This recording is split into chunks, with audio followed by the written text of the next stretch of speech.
You can probably hear the generators running in the background. Yesterday we had a pretty good storm. A lot of power outages across Maine. I think the last time I checked CMP, Central Maine Power's website, half of their customers were without power. So hence the generators, so that we can get a little bit of work done today. Nice thing was it was about 50 degrees, so it was all rain, which is unseasonably warm for us. But so the goal this week is to get as much of our asphalt roofing down onto this roof as we can. Really trying to get it done before any more snow comes. That would be ideal. So we'll see how much we can get done and how fast we can go. But today I do need to run it so I can run the nailing gun, because I think that's going to be a lot faster than hand nailing. So let's see what we can get done and enjoy the little bit of warm weather we have.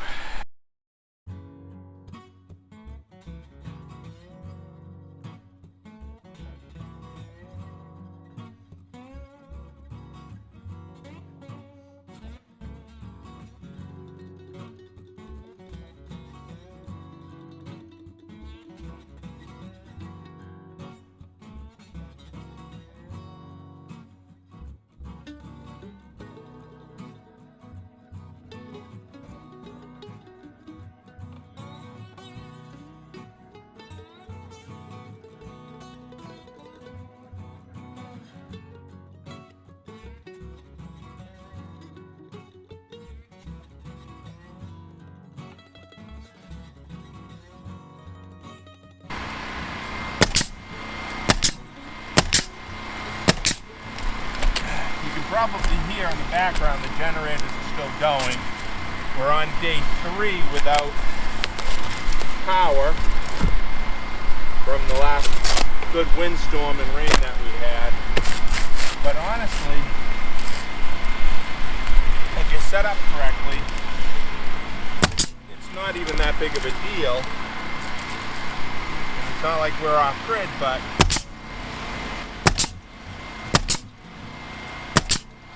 with wood, so heat's not a problem. One of the things we do, I mean, right now I'm running the generator because this job's a lot faster, again, like I said, with the nail gun than it is hand nailing. So while we're doing that, we're charging other things, computers and phones and so forth as well. But realistically, in 3 days, for keeping the freezers frozen and the refrigerator, we can basically put everything outside. It's cold enough now. As you can see, these things are just freezing together. But we would run it some for the freezers and, you know, getting enough water to do dishes and so forth. We probably would have only gone through about 2 gallons of gas total for 3 days at the max. And it's probably even less than that unless I was running it for this job. Probably only a gallon, because we would have only run it for a total of about an hour or so just for the freezers and doing dishes. But we'll see. Hopefully we get the power back today. Kind of thinking it's going to be another day or 2, but we'll see.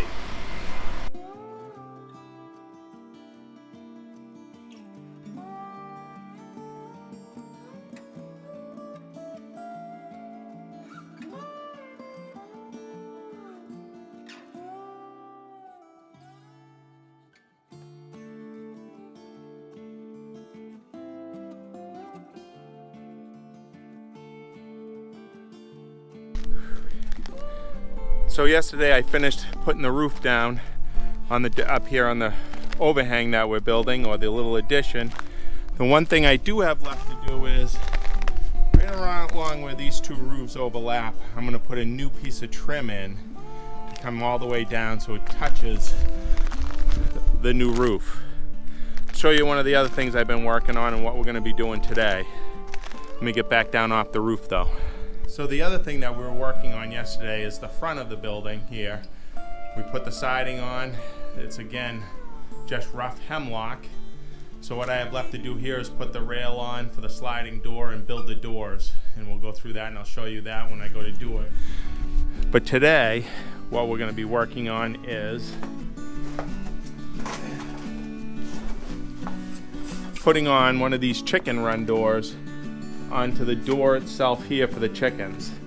I took this one off of their summer coop because they're not going to be using it all winter and stuff, and I'll get another one for that when I go to put them back out there this summer.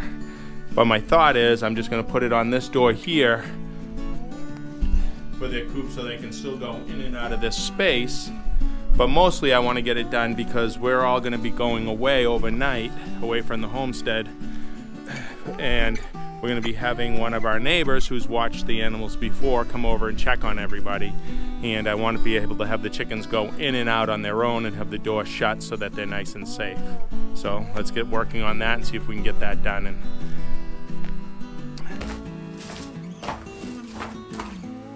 a little padding for the knees. Now, hoping that this fits in correctly, but I feel like we're back to regular Maine winter weather. We had a nice warm stretch there, a couple days in the 50s, but it was during the storm where it was really rainy and cold. I mean rainy and windy, but it was warm, which was nice. And we're back to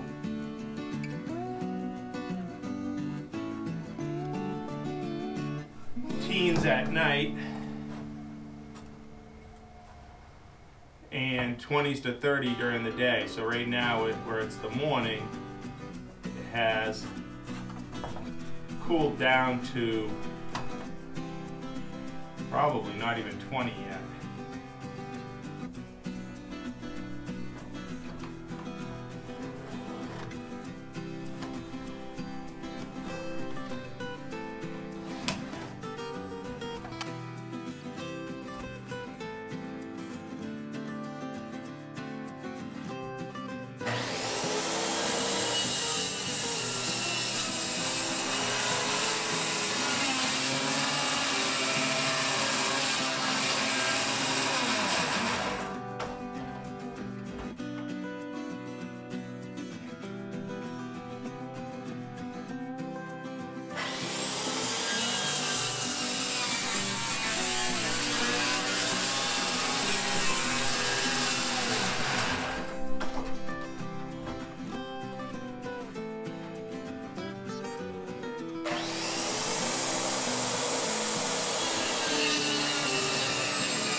Girls are already looking out at it.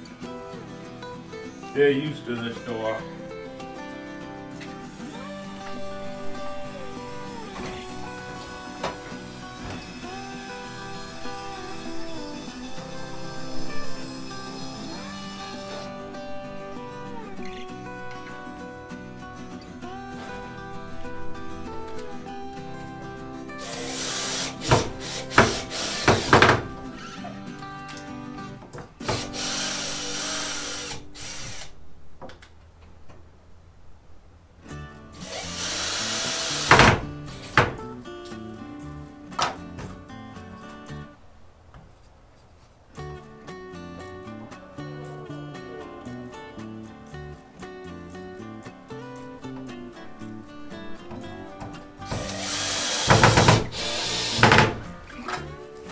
They're used to this door from all summer using it.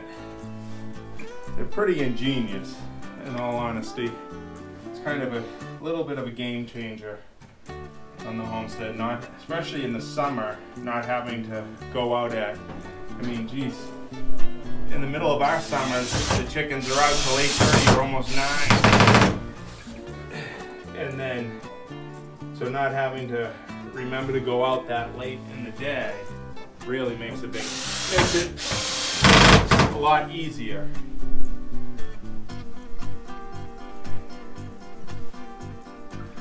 Now just a little test.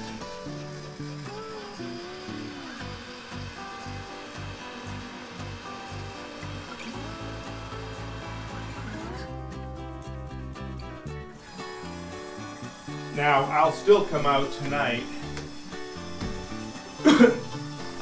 and check them to make sure, one, everybody got back into the coop, and number two, the door shut. And then obviously we'll check in the morning when we come out, we'll see them out and about, and then it'll be ready for the people who are going to be watching our animals while we're gone. But just leaving, it will be one night, but it still makes you feel a little bit safer, a little bit nicer.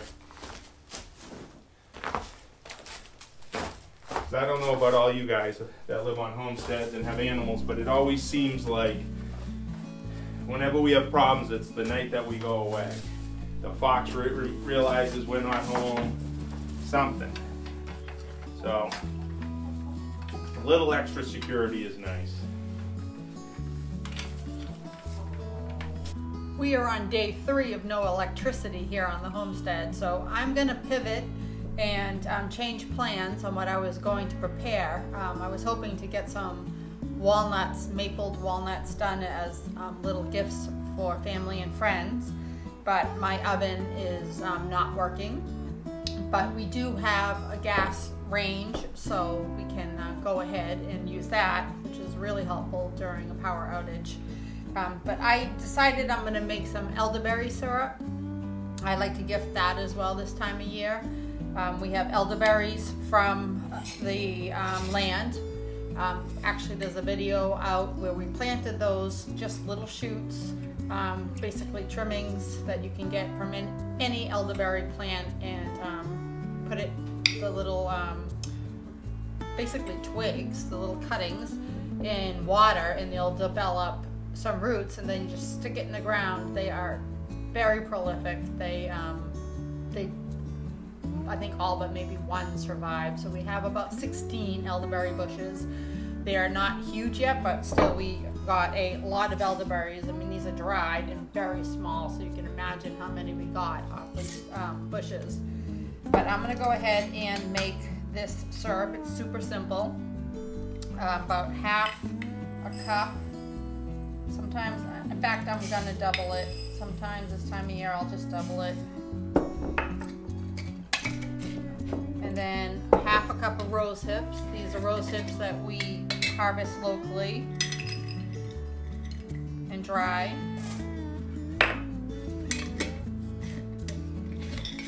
And then we get some cinnamon chips or cinnamon sticks. I don't have any chips, so I'll do a stick and just break it out. Really brings a nice flavor to this syrup. Because there's honey in it, it's quite delicious. You just take it by the teaspoon, or you can add it to your water, which is what I like to do throughout the day. And then just some whole cloves. It's about 15. This recipe also calls for astragalus root, which is just an herb which is going to help with your immunity. And it also calls for an inch of fresh ginger. And our ginger we get locally and freeze it to last the winter. So I've already taken it out of the freezer and just chunked it up. Because it was frozen, it's now mushy, but it doesn't matter in this recipe. And let's see, so now we just need the water. We've been filling mason jars with water because of the water pump doesn't work when there's no electricity. We are running the generator right now for Sam doing the roofing, but I'm going to go ahead and just use what's in the bottles here.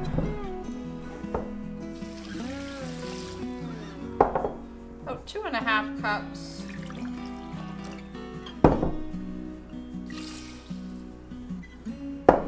And we're gonna bring it over to the stove. So I'm always grateful for gas stoves when there's no electricity. Need to light it with a match, but besides that, no problem. I'm gonna bring this to a boil.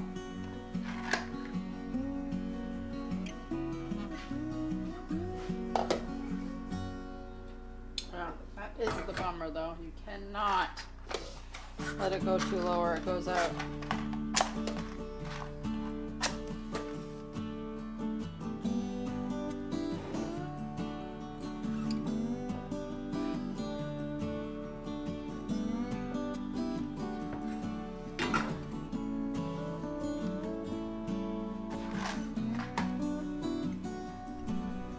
So it looks like we're up to a boil.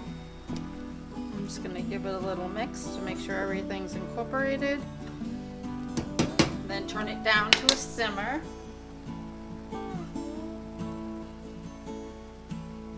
This will simmer for 45 minutes covered. You don't want to lose too much liquid. It will reduce, but try to hold as much as we can. It needs to simmer for so long because there's roots in here, and those rose hips are super dry, the elderberries are super dry, and then the astragalus root, and even the cinnamon and cloves, really everything. So it takes a simmer for 45, and then we will strain it. So it's been 45 minutes, and the herbs have been steaming. Now I'm going to go ahead and strain the liquid.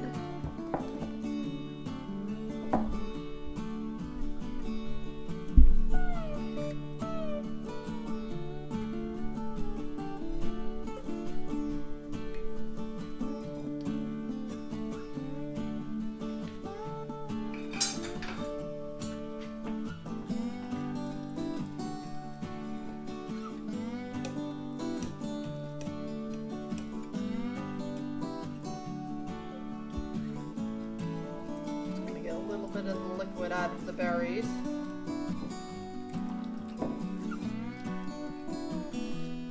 And I'm going to go ahead and add some more water to this and just make a tea that we can drink for the next few days, because there's still so much nutrition in all these herbs. And in the meantime, I'm going to let this cool off.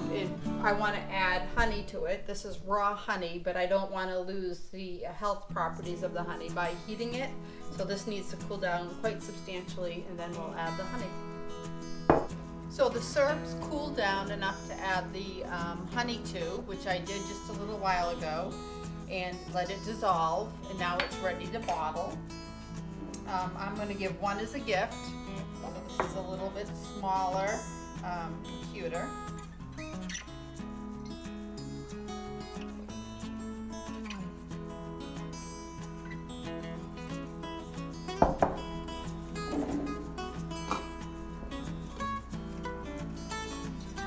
And the rest I'll just pour into a bottle that we'll keep in the fridge. Each day we just add about a teaspoon, well, probably more like a tablespoon, to our water and drink it throughout the day. But because there's no alcohol in it, you definitely need to keep it in the refrigerator. If you wanted to keep it more shelf stable, you would want to probably add probably at least a quarter cup of alcohol to that. I'm just going to add a little ribbon.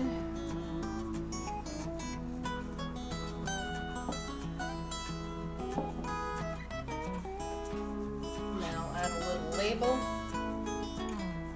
It's all set.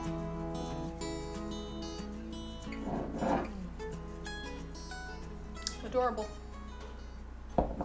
So our power's back on. It was out for a total of 5 days.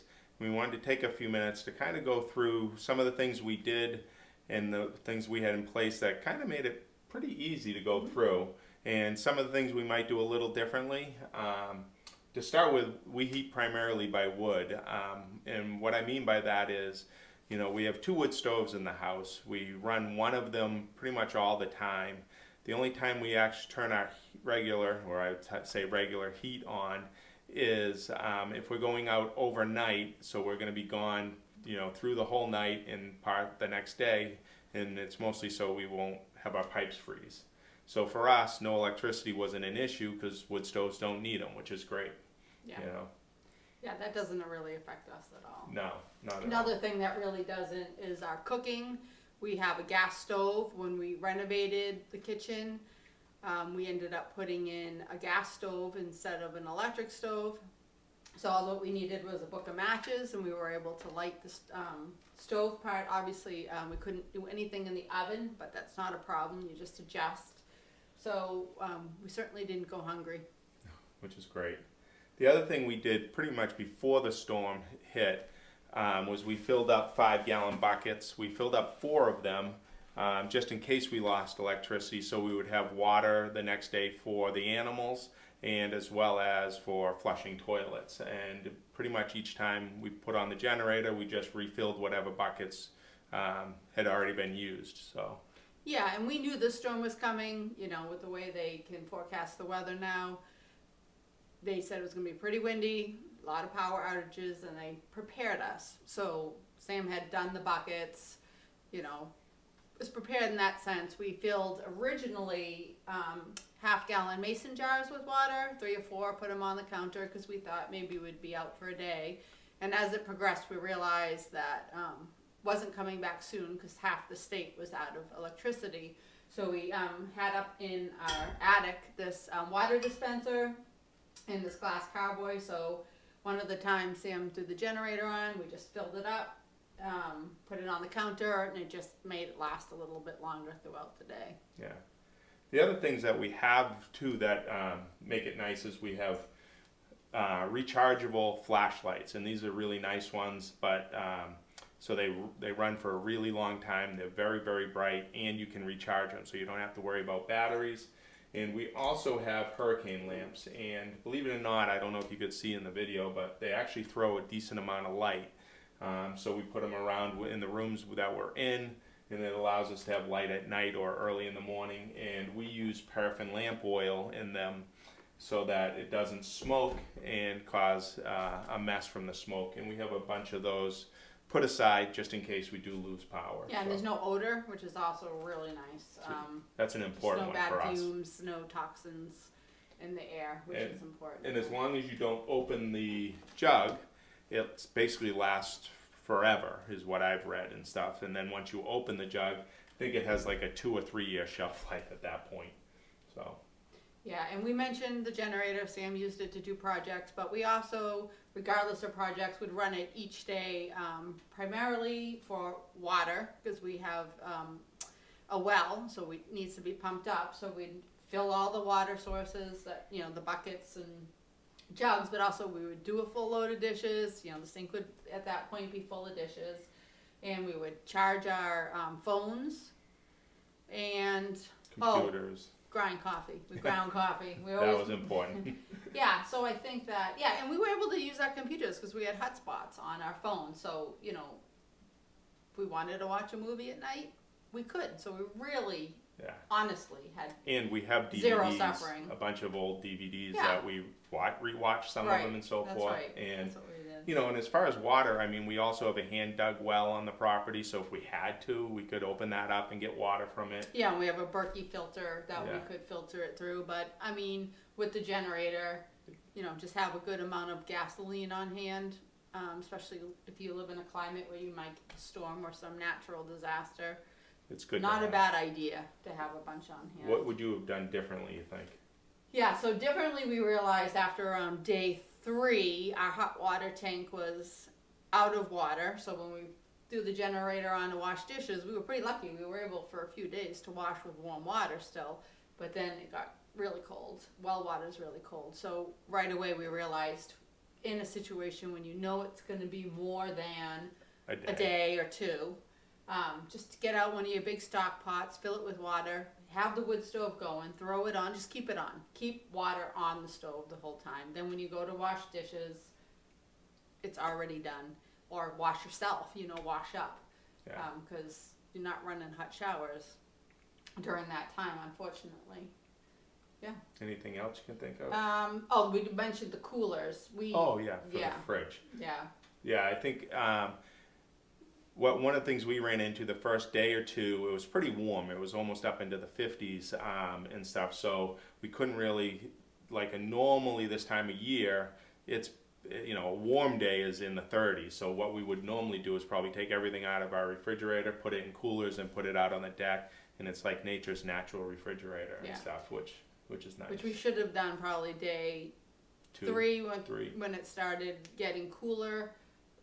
But I think we were hopeful that we were going to get our electricity back. I mean, we were fine. We didn't lose any food because running the generator for that hour. And we had some a frozen chicken in there defrosting. And it just worked out. But you could lose your food if you heat by wood. Right. It's warm in your house. Refrigerator's going to get warm. So just put it right outside if you're in a cold environment. And that works great. Yeah, but besides that, I think it all went really nice, really well. It was really not a problem. You mean listening to generators hum all around, it's kind of funny. Not as peaceful, but, we don't, that's why we really don't run ours constantly. It's unnecessary and it's really and it's noise nice to have the pollution. quiet. Yeah. But all in all, hopefully these tips are a little bit helpful to you. It doesn't take much to have an oil lamp and some paraffin oil or a really good flashlight or, carboys. At least you don't even need the dispenser. Right. Or a little camp stove. We have a little propane canister that goes on, just screw it on to this little one burner. We've used that in the past. If you have electric stove, get one of those. Yeah. You can cook a one-pot meal on it. You can cook hot water for coffee. You don't have to go to junky food out, pick up, delivery. And they might not have power either. Yeah, they may not. Fortunately, down the street, they were open. Our stores were open somehow. But yeah, even for us, we could cook on the wood stove sure. if we had to, Yeah, and stuff, which is nice. But yeah. So hopefully this was helpful. And thank you for joining us. And if you want to follow our journey, just hit the subscribe button, and we look forward to seeing you on the next video.